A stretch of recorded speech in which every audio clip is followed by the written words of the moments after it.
It's a waste of the public resource, it's a waste of the prosecution time, and it's a waste of the court's time.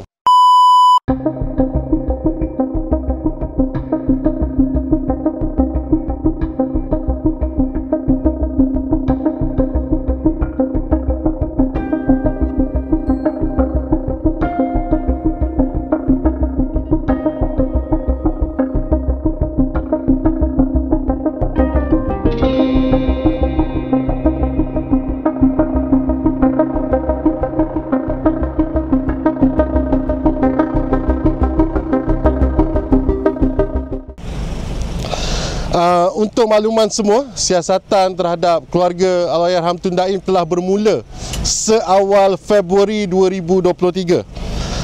Almost 3 years now. Kini setelah hampir 3 tahun, tidak ada sebarang jawapan di sebalik banyak usaha daripada anak guam kami untuk mendapatkan penjelasan secara terbuka mengapa keluarga mereka menjadi sasaran dan serangan daripada pihak Suruhanjaya Pencegahan Rasuah Malaysia. Kegagalan yang mungkin boleh ditafsirkan sebagai salah guna kuasa ini menimbulkan kebimbangan serius mengenai kepatuhan terhadap kedaulatan undang-undang di dalam negara kita.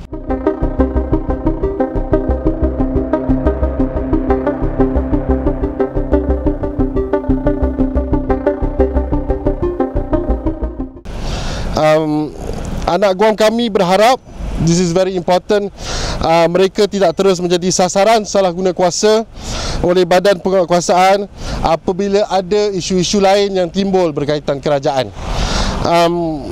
Anak guam kami percaya sebarang salah guna kuasa atau tindakan untuk mengalih perhatian rakyat Malaysia daripada isu sebenar kepimpinan negara is a waste of the public resource, is a waste of the prosecution time, and is a waste of the court's time.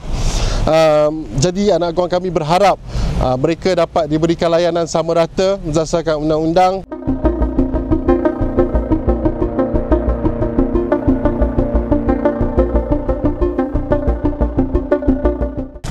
Maksudnya, lebih daripada 30 bulan masih tidak ada pendakwaan, baru muncul permohonan pelucukan hak ini. Itu pun permohonan ini tidak berdasarkan kesalahan predikat di bawah atas SPRM, tapi kesalahan dalam pematuhan tata cara proses siasatan sahaja.